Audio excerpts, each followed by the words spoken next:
stopped by this donut shop. I got a box of donut holes, a newspaper, and a cup of coffee. I set all my stuff down at the table.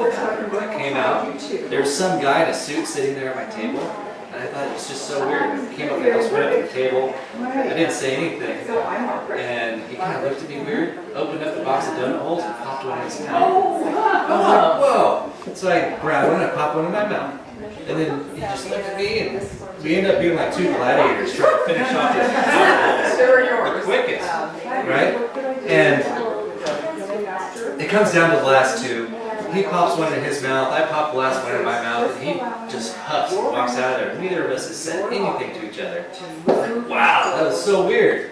I picked up my newspaper, and underneath my newspaper was my box of donuts. Oh!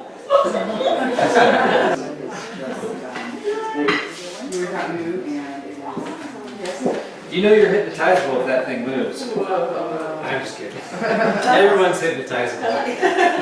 You're in trouble.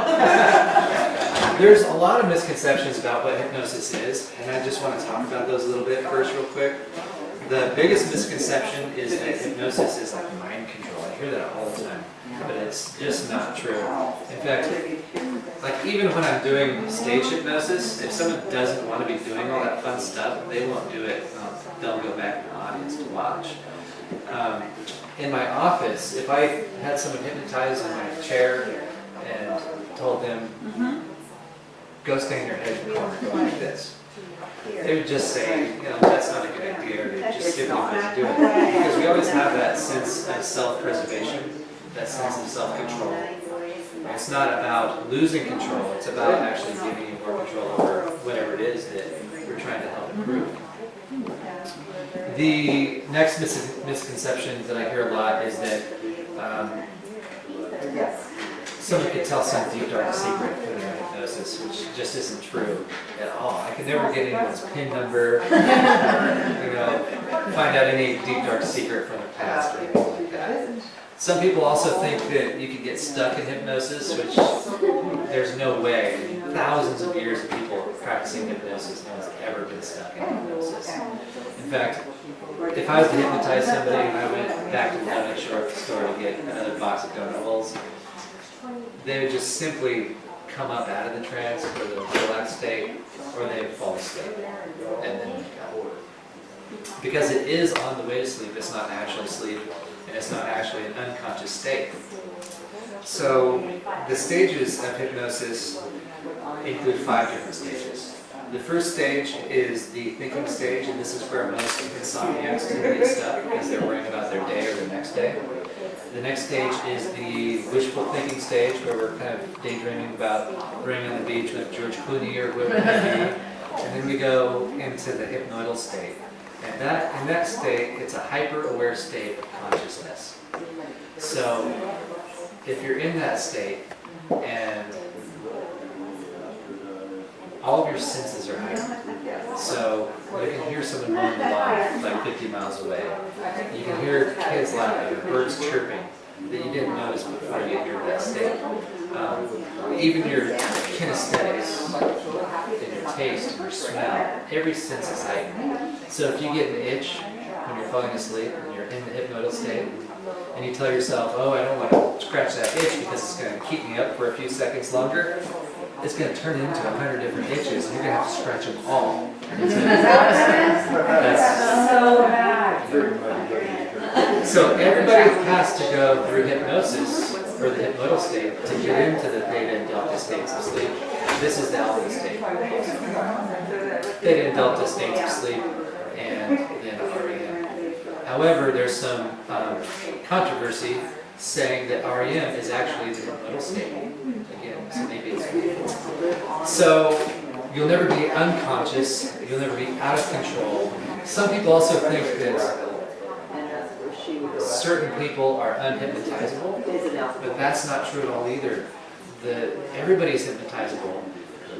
As long as you have high intelligence, you're able to imagine and focus and concentrate, you would be a good participant in hypnosis or self-hypnosis. We start with a blank slate from birth, and we only have 2 fears. Those are the fears of falling and the fears of loud noises. For some reason, my daughter didn't seem to have that fear of falling until she was 4. But they say that the only 2 fears that we have, the only 2 knowns that we have from birth, are the fear of falling and the fear of loud noises. 12% of the mind is conscious. And it looks like I'm drawing the frontal lobe of the brain here, but that's not what it is.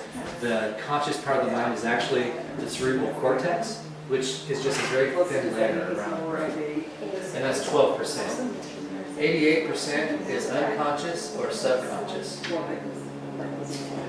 The 12% is responsible for logic and reasoning, and this is what guides our willpower. The 88% is where all of our habits and all of our automatic stuff like blinking, walking, tying our shoes, all that stuff is just mundane, and it doesn't need to jump up that 12% of our mind with daily activities like that. Even smoking can get in here if it's been done for long enough. This is also where positive and negative subconscious knowns everything else that's learned. Does anyone have anything that they've been working on that they'd like to share? I can give an example of that. Not in Europe. I do combining. Or Spanish. Okay, so that's a little bit different. It is something that can, for memory enhancement and things like that, but for this purpose, just A lot of people like that, you know, and what like habits, yeah. with anxiety. Anxiety. Okay, so let's say stage fright. Just One I don't know. what do you have? What is it that you have? Oh, God. Driving down here was. Driving Because anxiety. I wasn't driving. I can drive. Nobody else knows how to drive. Okay. Especially on curvy roads or up high. Godly afraid of heights and curvy roads and driving.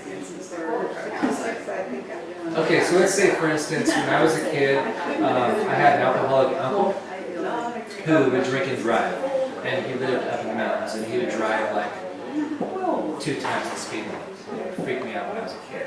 That would create a negative subconscious note for being in a car with someone else as a kid. Then maybe as I got older, I was in the car with my grandma, and she swerved over into the wrong lane, and the traffic was coming at us, and she was kind of out of it or whatever. That would reinforce that negative subconscious note about being in a car with someone else.